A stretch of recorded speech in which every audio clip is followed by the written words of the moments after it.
Welcome to the Future of Tech, where we explore the cutting edge of technology and its impact on our world. Today, we're delving into a topic that is as fascinating as it is complex: the potential darker sides of artificial intelligence.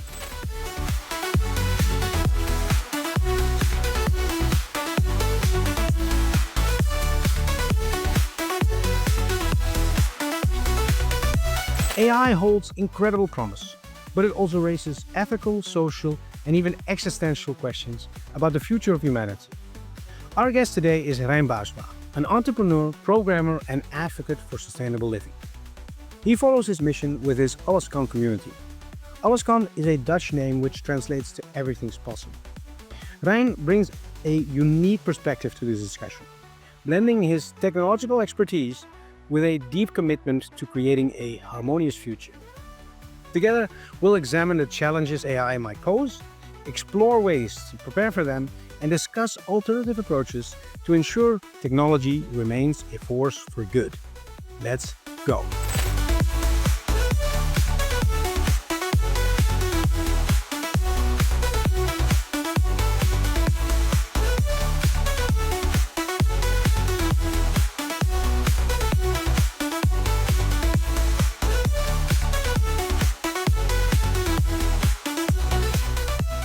Hi, Rein. Thanks for being with us today. Maybe you can start by telling us a bit about your background and how you approach the intersection of technology and sustainability. Yes, of course, Sander. I am a developer. I've started programming when I was 12. So I've done a lot with tech over the years. I've been self-employed from 2009 and then built a company with other developers from 2017-ish. And by now I lead the company, and part of the leading the company is, of course, looking forward and looking to the future. And if you look at the future with AI, I see a lot of opportunities and chances for programmers specifically, but also just for AI in general. But there's also a lot of potential risks for a company like mine. We are a development agency.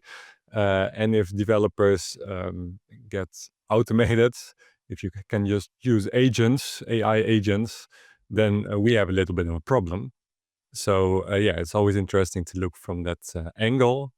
And then there's also part of me that we have a food forest and a very natural space here, which is very interesting, being together with a natural space and then having such a tech job.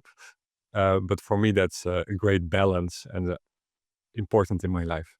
Yeah, I can imagine. We can talk about the food forest a bit later. You told me obviously already about it, and I think it's very interesting for others to learn about that as well.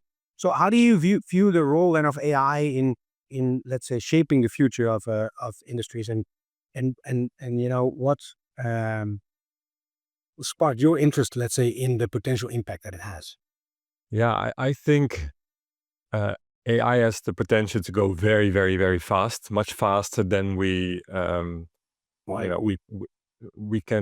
We are not good as human beings in thinking of compounding graphs, and AI has really the potential to compound very quickly. Already, the last I heard is OpenAI basically has achieved AGI according to their current benchmarks.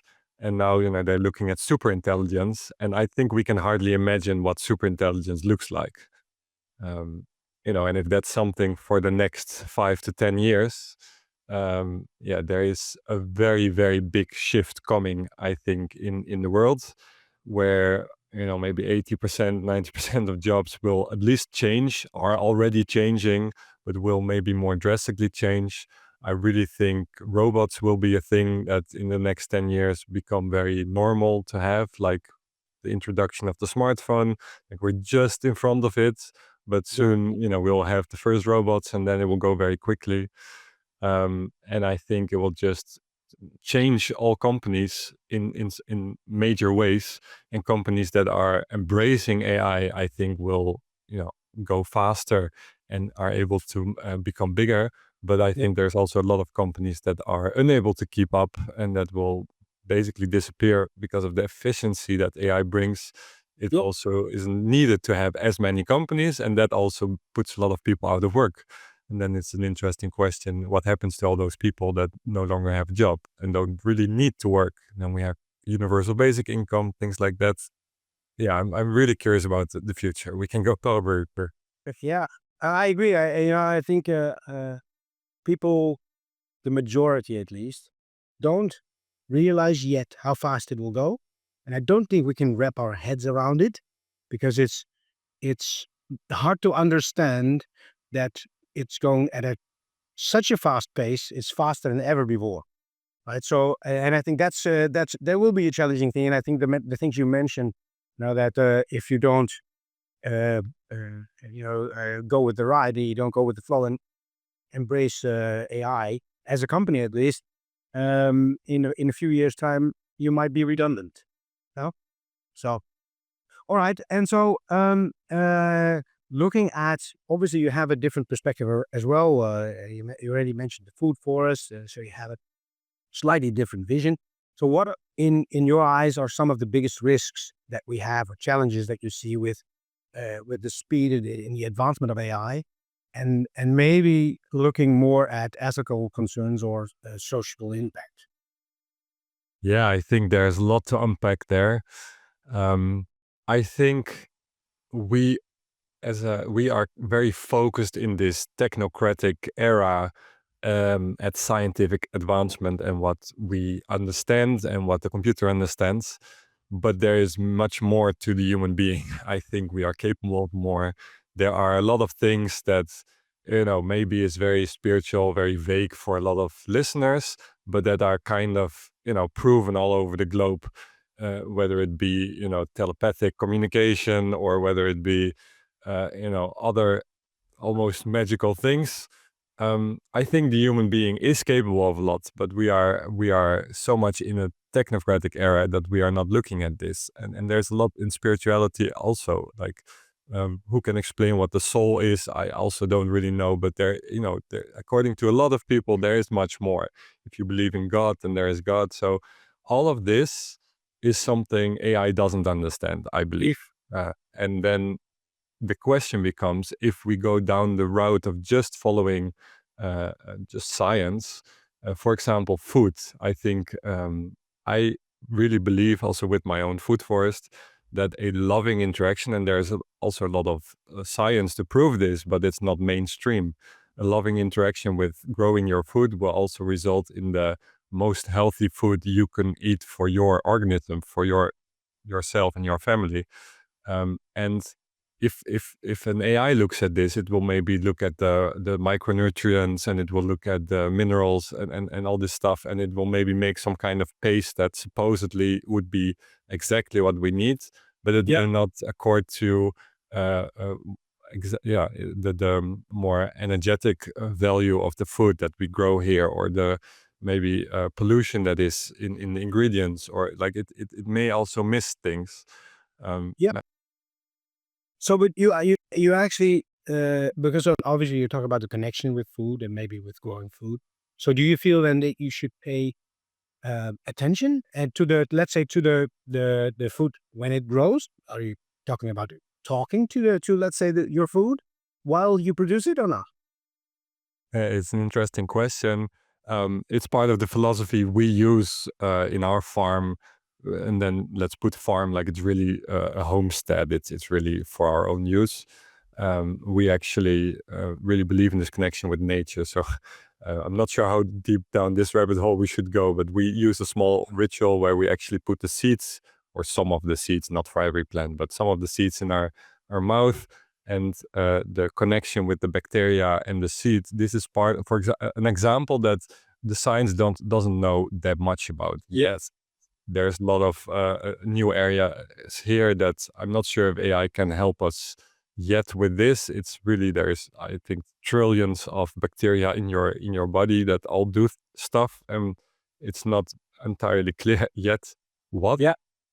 So we believe that by having this seed in your mouth and the temperature, it awakens, but it awakens with these bacteria. And of course, every seed and every plant also has its own bacteria. And then it also has, from what I believe, a consciousness. And then you plant the seeds, and then that plant will understand more about what's wrong with your body. And a lot of plants together can really help heal you by getting the right nutrients, but also the right bacteria and the right interactions, and maybe more that I don't understand. And I've seen the difference, right? If you plant in this way, if you put seeds in the ground in this way, and you put them without having them in your mouth for 9 minutes, Yeah. without this little ritual, you actually can see the difference in the growth, and you can taste the difference, and it will be different for every human being. Interesting. That's very interesting. Never, I didn't know that, and I agree with you that it's hard for technology to reproduce this, and to, for AI or any kind of technology to copy this, and to actually get the connection with the food, because that's basically what you're doing, obviously. Yeah. Yeah, and Right. I'm this is just an example for me where I'm afraid that we are going to trust technology and AI because it becomes smarter than us, and we're going to trust it to make the right decisions for our health, for example, where it maybe cannot. And there is another route that we also need to explore more, which is more in tune with nature, and the, for me, perfect systems that, in my opinion, God has created. Yeah. Um, And you already mentioned, obviously, also, things like uh, uh, your soul, and God, and things that are, um, I would say, not related to tech, and tech will have a hard time understanding that. And I think, um, maybe people should, at least, besides embracing AI or embracing the technological future, also stay connected. And that's probably also what you try to achieve: connect with anything that's in nature, with anything that is maybe not tech related, but more connected to soul, and be connected to nature, and, let's say, all the stuff that we already have on our planet, and maybe all of the universe. Yeah, yeah. I think it's a fact that we are destroying the nature on our planet faster and faster. It also, I think, is a fact. I don't know if you can agree that any human being is happier in nature. If you go to nature, it will always make you happier. Um, so if nature makes us happier and we are destroying it, what path will AI take us on? Like, do we need it? Will AI help us go more into nature? I'm afraid it won't. I'm afraid it will put us into buildings, big flat buildings, where the most efficient way you can use a space will be used. And you can imagine these flats where you have everything at the voice. Your voice can activate anything in your flat. Can make sure that you can, the lights turn on when you walk in, and you can imagine an exact food paste coming out, or in the taste that you want, or Yeah. like, this is like the little bit further future, I think, that we could make possible, maybe already today, partly, and at least in 10 years. And then, Mhm. voice activated, everything will work, but you're in this flat, in this box, and it just isn't connected to nature, because I'm afraid AI will not understand enough to connect us with nature in that way. Yeah. Yeah, interesting. And so, going back to AI itself, experts, they might warn about the potential it has to disrupt industries. You already mentioned it. It will change. Um, it might change industries, jobs, privacy. What do you think? How do you think individuals and businesses can prepare themselves for, whatever the future brings us? Hmm. That's a broad question. I could take very many different ways. Um, you know, I think it's one part is to understand from a more business perspective. I think you should embrace the change, and I think you should be educating yourself. Hopefully, if you're watching this podcast, then you are, and you should probably use it to make sure you are going to earn maybe even more money, or do better with your company, instead of the other way, where if you go too much into the fear and the despair that what could happen, it is really easy to miss the boat on all the opportunities here, and then to maybe lose out on a job. And I think a job is something we should also talk about.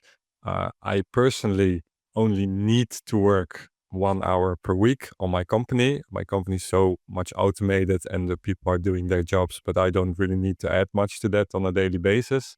And I know from my experience that if you then sit back and do nothing, I've done that in the past, watch videos or whatever, it doesn't make you happy. It really doesn't. So every human being, I think, needs to have a purpose, do something in life. I think that is very important.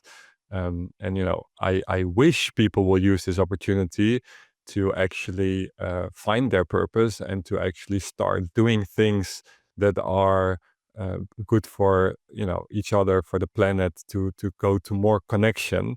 I am not entirely sure, seeing also what happens in the last 10, 20 years. I think the loneliness epidemic is bigger than ever. So I'm afraid we are going the different route. But it is, of course, up to the individual also listening to this podcast, which way you choose to go. Yeah. Well, the other side of the coin might be that AI, you're talking about the loneliness, right? Uh, Maybe AI and robots can actually help people in feeling less lonely, obviously, because it almost feels human-like, right? When you have a conversation, it might be a robot, but if you're having a chat right now with a decent chatbot, you could have a almost human-like experience. Or don't you agree?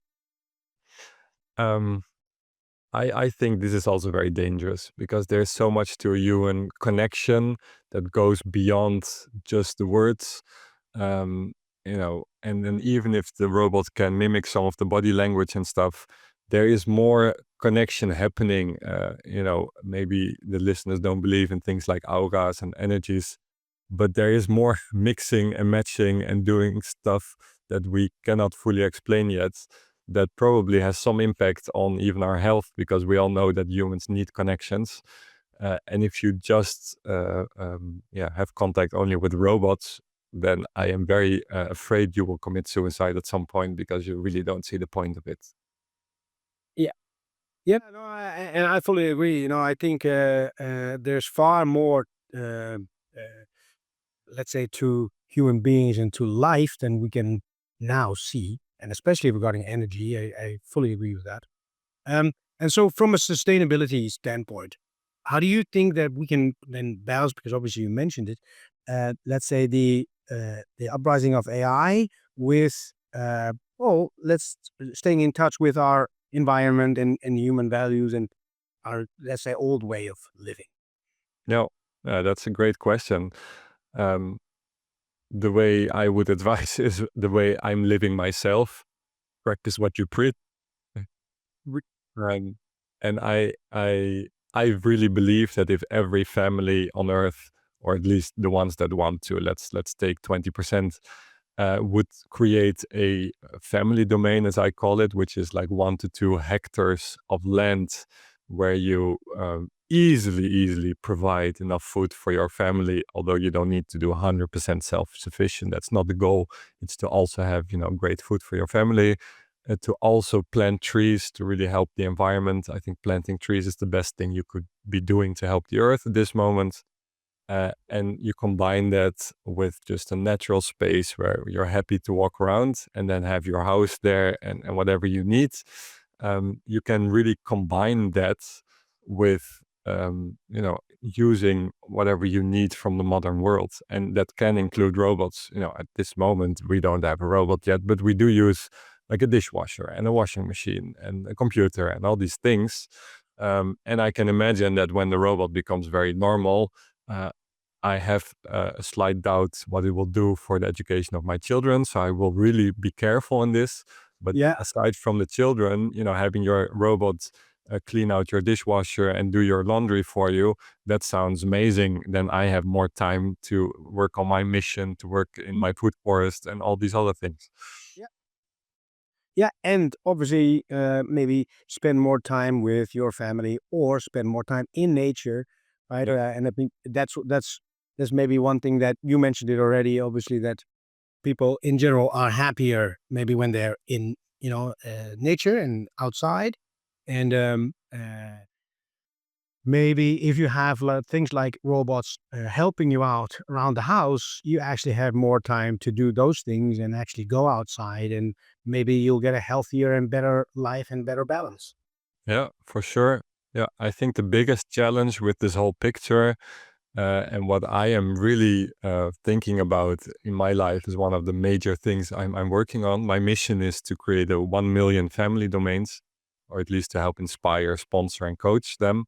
And the biggest problem is that I think we will go to some form of universal basic income. And that will mean that everybody will have time, but they won't really have enough money. And you will not have enough money from the government or whatever to each have 1 hectare. I mean, I really hope we can make this possible in the future, because why not? There is really enough land in the planet as a whole. So that's not a problem. It is more of a problem that, land is expensive, and in a capitalistic system, Yeah. it somehow doesn't make sense at this moment. So the biggest challenge I have is, okay, how do we get people to each own, because I think it's really important to have ownership, a 1 hectare of land, and to be able to just do stuff on it, including your own food and planting some trees and, enjoying that. I think that is one of the biggest challenges, and that a robot doesn't solve that. And if you're not careful, then AI will not solve that either, because you will need to be kind of extraordinary to achieve this. Well, and not only that, also AI might be able to assist in creating this, but in the end, humans decide. And if not everyone is at the same page, then it will be difficult. So looking at the family domain, that is 1 million families who have 1 hectare of their own land. Is that the goal? That is my big mission. And I made it that big, not because I think I can do that alone, but especially because I can only do that together with other people, with other entrepreneurs, with a community of people really also, taking that mission for themselves as well. To really, I want it to be like a movement, something that Yeah. we together are going to achieve. So, so then maybe a nice bridge towards education. So, what kind of role do you see education and playing maybe in preparing future generations for the AI world we're heading towards, but also towards the, let's say, the critical thinking about the impact and how we can stay in touch with nature, as your bigger goal is. Yeah, I think education is a really important topic to really discuss. Um, I think the school system as it stands today really, really isn't ready for AI, even though it is, adopting some things. It's also fighting a lot of things of AI, which doesn't really help because it will be here anyway. And it is really not ready.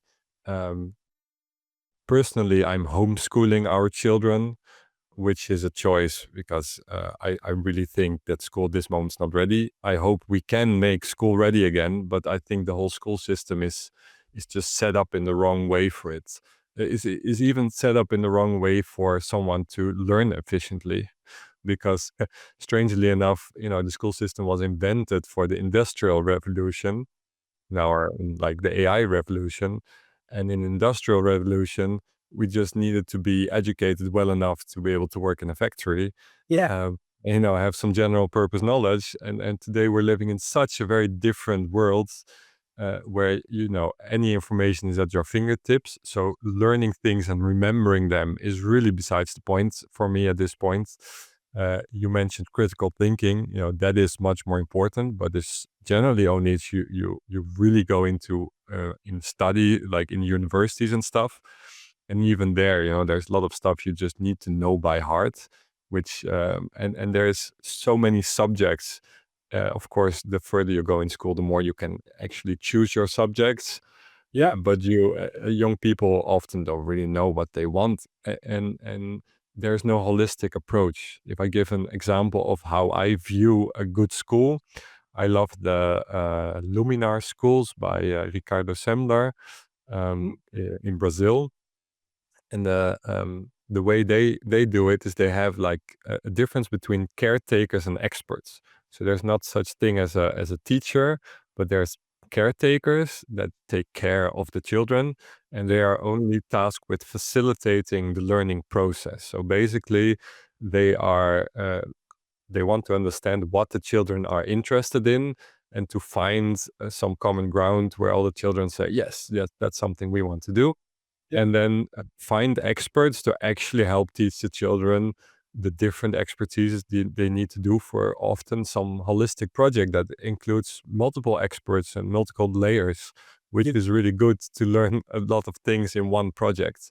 So an example of this would be that they made like one of the children didn't have a bicycle and kind of wanted a bicycle, and the other children were like, let's make a bicycle for this child. And then, the caretaker said, that's a fantastic idea. Let's do that. And then they first got an expert that helped with drawing. And then, of course, it was also a mixed group with different ages. I think that is also important. So the mixed group, some of the smaller children, they would just draw some bicycle. It's just a teaching of drawing.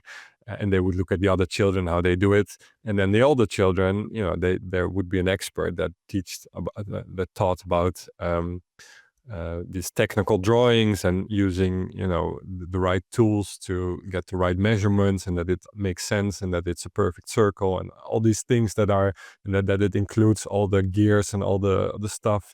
So they would teach about all this in the same way, and then that's just a drawing, and then they would go to the building, and then there would be an expert that taught about metal, and then one about welding, and then one about how the gears work exactly and how you make something like that, and all these layers, and they can spend months on this one project, and still the children will learn much faster and much more than they would in the school system that we have set up, at least in my opinion.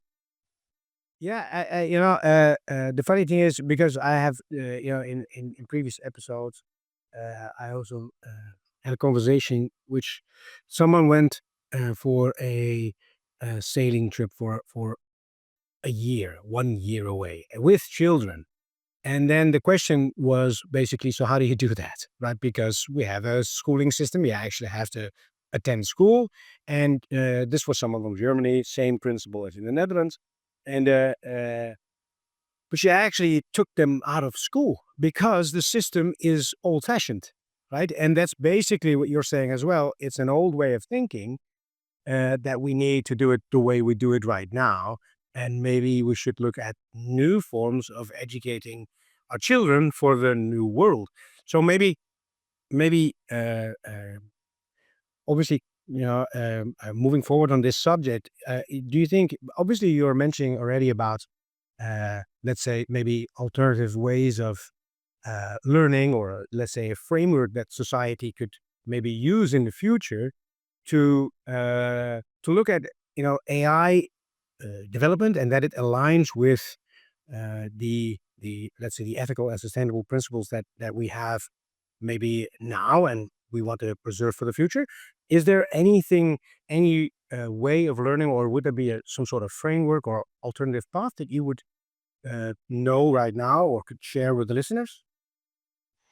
Well, I think AI can play a great role in a system like I just described from the Luminar schools, Yeah. because it can help that you need less experts, that you can do more with just, use AI, whether it be a robot or just a chat like ChatGPT, where you can understand all these topics much more deeply than the caretaker would by themselves, right? Or the children would by themselves. Of course, in my opinion, it should be a tool to help you understand things, and that could also maybe train to do it in an interesting way where it's not just the information, but you can with voice and emotion. We all know you can learn more quickly with emotion. So if AI can mimic emotion in such a way, or tell stories in such a way that emotion is triggered so that it's remembered better, all these things are possible Yeah. with AI. um, and it will know all this information, so it can help, for example, with building this bicycle. But of course, it is really important that the journey and the lesson of building the bicycle in this example is still something the child or the children do together, and it's not done for them by the AI. So it really needs to be especially specialized AI, trained in a special way or used in a special way, so that it really facilitates and helps the learning instead of actually hindering it. So it is quite a complex subject, I think. It is. It is obviously a big subject. It's something that affects, I would say, everyone, and especially our children all over the planet. How we can use this in the future. And so, when we turn this around, right? So, um, from lessons that we have from sustainable living, for example, the things that you actually advocate for, uh, how can we use that to approach maybe AI development and integration of AI? Yeah, the biggest problem I have is that I um I am maybe a critical thinker that is able to think outside of the box and come with new solutions that are really, and I know this Luminar school, and we have this family domain, and all of this I am teaching and I am helping people like really, but it's like completely out of the box for the most people that perhaps are also listening. um, and the big problem is, of course, okay, but 95 or 99% of the people are not really ready to do something like this, to change so drastically, and the industry also is really hard to change this drastically. So the problem I see is really, okay, is there any path in incremental change that we are doing right now and that we're used to doing? If we incrementally change the school system, for example, can we Yeah. actually get to this place, or do we really need um, like big movements like mine? And that's actually what I believe, to really Yeah. change and get out of this box before we can really yeah, in a drastic term, save the world. Yeah, and basically, obviously, the difference is between the two questions is how can we use the lessons that we have from sustainable living, the way you live, and use that as an approach for AI. And I think you already addressed it, obviously, multiple times. How to look at AI from your perspective, and how it could be beneficial, and maybe what the potential threats are. So, especially, looking at the bigger picture, you are obviously deeply involved in creating a harmonious lifestyle. And how do you see then AI, maybe not even fitting into, because I think you already addressed that, but especially conflicting with, let's say, your vision of a balanced human-centered future? So what potential threats or conflicting issues will there be in the future? I think the biggest one is that AI leads people away from the truth, and not just AI, technology in general, and science in general. And that is, I think, the biggest threat in a way, because we are not aware of it. And if we're not aware of going in the wrong direction, then we're just looking in our limited view at what we can do better with AI, and we will not find this path outside of the box. So really telling people, and that's my mission, about the bigger truth that is there, that we need to connect with nature, that we are natural beings that are supposed to live very closely in harmony with nature. Then you can turn everything on its head, and then you can still use AI in a good way. My perfect, like the best path forward I see is that we can actually, and my voice is part of a bigger movement. I'm not alone in this. That we can get people awake on this natural connection, and eating your own food, growing your own food, planting trees, and just being also in nature and going into that connection with nature, and also then doing stuff together as human beings, also with nature and around it, because it will make us happy and healthy, which is, I think, the most important thing. Yeah. And then just using AI to make this transition easier, for example, because we have so much more efficiency that we can all get some basic income, or that we can more easily set up companies that we don't need to keep working in, or that we can more easily obtain money for that 20% that really wants this dream and really goes for it. Those types of using AI to enable this future for yourself, that is the path I'm most interested in. Obviously, their biggest potential threat might be that we have that it's not the truth that we're following, right? So that we can't see the truth. And I think media is already playing a big role in that, and that AI is just probably a way of amplifying that. And you look at deep fakes, for example, and things like that, it becomes really hard to tell the difference between what's real and what's not. Definitely is. I'm not entirely sure what the question is. No, no, I wondered if you agree, or do you see anything else that AI might do differently than maybe what's already happening with the media? No, I think we'll amplify it. I think we will see an age where we have more and more bots, we have more and more deep fakes. We have really, and that's what I think as human beings, we will really go for these connections. I think we will intuitively feel that robots and AI chatbots and stuff are not, no, don't satisfy us, don't really make us happy on a deeper level. So we will try to find connections. I think communities are, that's why I have my own community. I think communities are really important to start and build at this moment, and are really a need that a lot of people have to find like-minded people, and to really connect with people, not just on the internet, but also physically, just to really go back to meeting each other in person and doing stuff together. I think that is a really important way forward that will happen. Yeah. And so looking at maybe the previous points that we discussed, maybe you already mentioned it, but what do you think is the most under-discussed aspect of AI that people need to be paying more attention to? Is that the relation it should have with nature, or is it anything else? Now, I think if you approach it from the other side, that I mentioned the loneliness pandemic. You can also look at the suicide rates.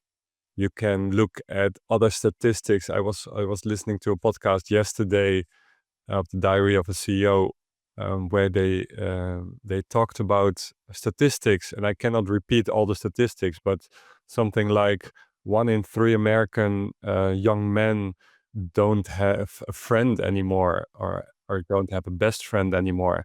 There's so many, especially young men, but young people in general, that are super lonely, that are just stuck in the basement of their parents' house because they cannot afford the house anymore.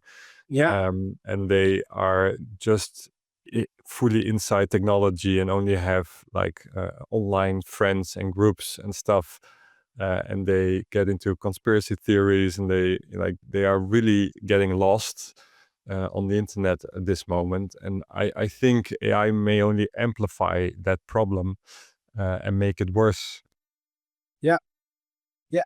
Especially if it's harder to tell, obviously, whether your online friends are even real, right? You know, Yeah. Okay. So if you would um, give one piece of advice, because obviously this is also about the future, about how we move forward. If you could give one piece of advice to policymakers, or maybe to developers, or even individuals who have, their sons or daughters in the basement, right? About, let's say, navigating the future of AI, what would that be? What would your advice be for anyone dealing with this? hmm. I think it's still a very broad question.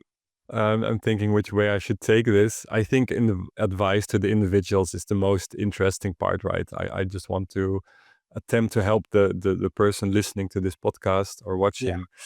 Um, I think it is really important to start thinking about how to get to the basic building blocks of being happy and healthy. And part of those building blocks is being in nature. Part of those building blocks is having a loving connection with other human beings. Um, and those should be priorities for you. They should be things you spend, a significant part of your time on to really make sure and that is good in your life. Otherwise, you will get sick, or you will get lonely. You will get in depressions and all this stuff, and medicines and stuff. They won't help you. Like, it's so much better to just get out of that rut. If you feel like you're in one, get out into nature, start thinking about, use your own critical thinking. Every human being, is gifted with the ability to think. Use that brain of yours, and it works better if you go first into nature and to really start considering your life's choices. And stop for a moment with surviving, or like discussing more on the technology and the potentials of AI and all these things, but go back inside and feel in your body, your soul, your life. What do you really need? Where do you really need to go? Make a goal. I think another thing that's more for the Dutch audience, if they are listening, I have a mini workshop on goal setting. That is, it is in Dutch, but it is in my community. It's all for free. I coach dozens of people, and those people, I always start with setting a vision for the longer future. Like, where do you want to be in 10 years? What's your vision? And of course, you want to be healthy and you want to be in connection with others at that point. Yeah. And then where do you want to be in 1 year, and what goals can you concretely make? And I have a system of what I did in the last 4 weeks to really dive deep into this again, which I, maybe not that deep every year, but every year I spend really time on what is important for me in the next steps, and then really take the time to not just have a goal, but also make it practical and put it in my calendar, and to really have like a lot of goals. For example, to stay and become more healthy. One of the things I do is doing sports 3 times a week. That is one of my choices, and it's in my calendar. It's something I cannot refuse. I went from 2 times per week to 3 times per week. I just added something in my calendar, and then the goal is kind of already completed. And I think the power of doing this, really taking the time up for this, is very often underestimated. And there are some goals that are too big to just plan in your calendar, but to have time every day to really think on your major goals. Like, okay, I want, for example, to go towards a more natural space in the future, to live not in a flat, but in a farm, or whatever your ambition is, right? If you think every day in the morning, just 5 minutes, okay, what can I do today to move my biggest goals 1% closer? What's the thing that I really need to do today? That's the most important thing today. And maybe do that first, and then go and live the rest of your life however you were used to it. Then you will get closer to a real life of abundance that I wish for everybody. Yeah. And I think one of the most interesting things you said is you need to find out, let's say, the building blocks of what makes you happy. And it's obviously different for everyone. Um, maybe you can explain, because you were obviously once a developer, and maybe like the majority, working, focused on work, and then something happened. What can you tell me a little bit about what happened and how you found your way, and how do you decide what your building blocks are? Yes, of course. Um, for me, there was a very big, very impactful change when I was 21. So it's already a long time ago. I'm 37 now. And when I was 21, at that point in my life, I was working a full-time job as a game developer, which was actually like a boyhood dream to be a game developer.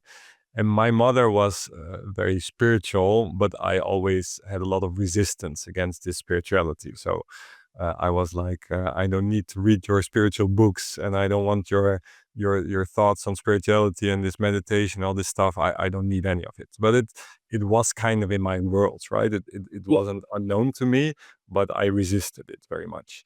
And at that point in my life, I was already 2.5 years in my game development job, and somehow I was already at a point where I had my peak in the way that it was getting less fun in a way. So that's kind of the background for this story where I went on a holiday, and my mother, she had decided to sell our old home and to with a new boyfriend to go on a trip to find a place, a farm with 1 hectare to live there, basically a family domain. But I didn't know what a family domain was, and I was convinced she was crazy.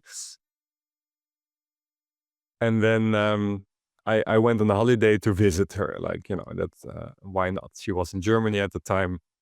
So I went to Germany to some hotel where she was staying. And, I was kind of like, okay, you're crazy. You really did it. You really sold out. You're really on this trip. I didn't really expect you to follow through with this, but okay, it must be important to tell me a little more. And then instead of, going into all this spirituality, she started reading from a series of books. And I was there with my brother, and I remember us sitting on the couch, just, these two big, still young adult kids Yeah. on the couch, and she chose, very smart, to read a story. I think stories are great. They're really important to teach your children. And she read a story in these books that really painted a picture of how Russia, back in the time of the Roman Empire, was very different than we kind of think from our history, or at least we don't really. There's not much written about what the Roman Empire was like in the time of the Roman Empire, right? Sorry, what the Russian Empire was like during that time. There's everything written about the Roman Empire, and of course I learned about it in school. So we were in the story. The Romans were very much like you would expect them to be, but the Russians were really in tune with nature, and they had these family domains according to the story, and they were able to have almost magical connection with the nature and the animals and even like the bees and the insects.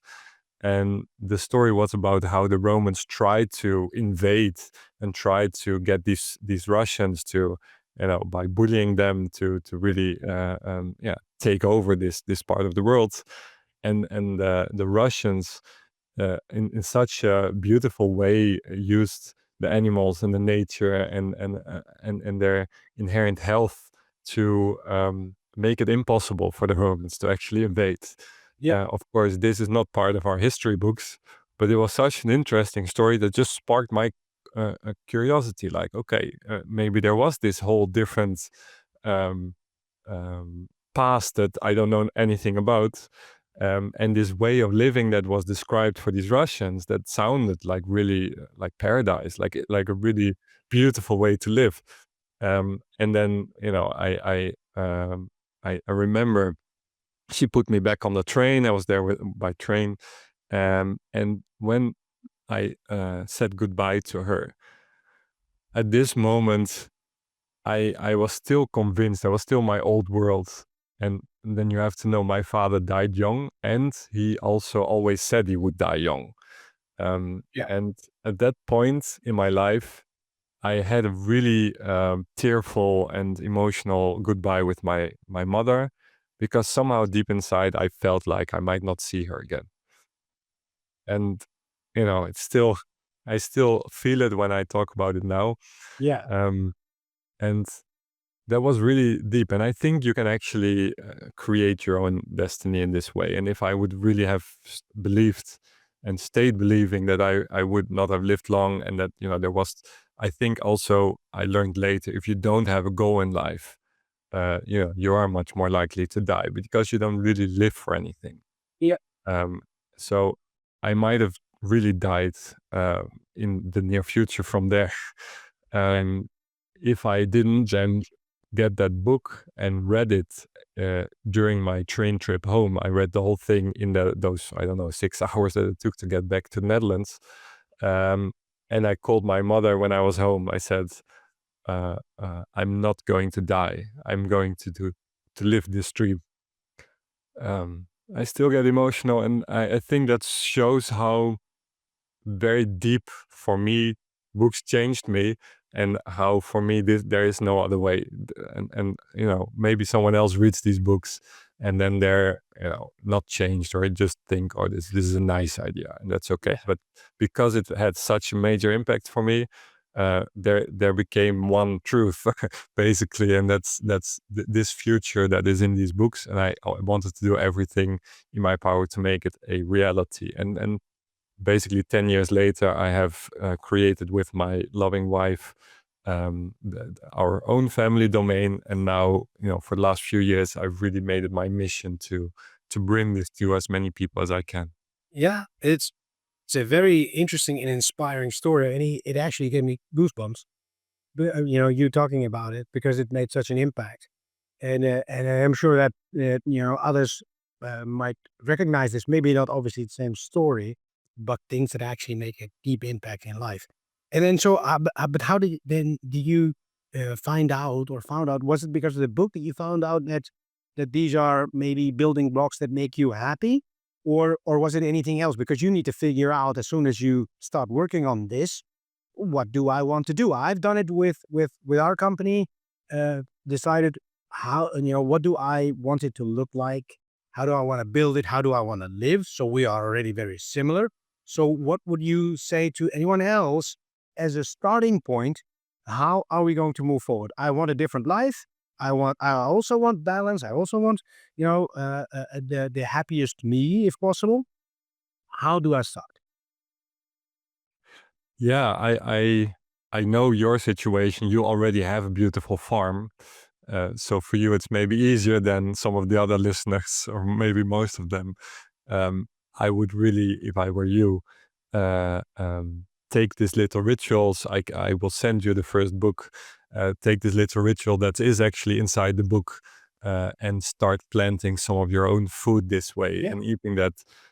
I think this will already give you a lot more energy, which is in a way connect you already more to the nature in your own farm, and hopefully inspire you to do more and more with that. But it starts just with your first plant that you plant and actually eat. Uh, uh, I will follow your movement, right? I think I have the space. I can do it. Hopefully, others who listen obviously are also moved by your story and are ready to follow your movement and obviously what you're trying to achieve. And that they could obviously definitely reach out to you. I'll share details about you, obviously, together with the podcast info. But maybe as a final question, because obviously we had already quite a few topics. How do you stay optimistic about the future? Looking at technology and the challenges that it has, and what keeps you inspired? Hmm. I am by nature a very optimistic person. My motto has been from when I was very young, as young as I can remember, it was everything is possible and I can do anything. Um, in Dutch, it even rhymes a little bit better. But so I've always been optimistic, um, and I always like to look at the way how I can use something to make my life better. And I think there's a lot of opportunities in AI and in the future that we have the opportunity to make things a lot better, uh, as long as you come from the right building blocks, as long as you come from the right principles, right? So, of course, I have been blessed in my life with an amazing wife, an amazing family, and an amazing family domain that I have here, a homestead. And I just going towards the future. I'm going to make sure I enjoy it more and more every year, get more and more healthy by eating my own food, and at the same time using AI to spread the word as much as I can. Well, that sounds amazing. Unfortunately, we need to wrap it up for now. So thank you, Rein, for being with us today. And thank you, listeners, for joining us for this thought-provoking episode of the Future of Tech. Today, I think, Rein, you challenged us to think critically about the future of AI and the importance of proactive, human-centered approaches to that future. Now, even though the challenges may seem big, Rein, you showed us that with the right mindset and creativity, solutions are always there. Would you like to know more about Rein? The work that he does with AllesKan, his community, or his mission to realize 1 million family domains? Or would you like to know more about the book that inspired Rein? Don't forget to check out all the details in the information section. And if you found today's discussion inspiring, be sure to follow us for more conversations about the future of tech. Until next time, stay curious and keep exploring.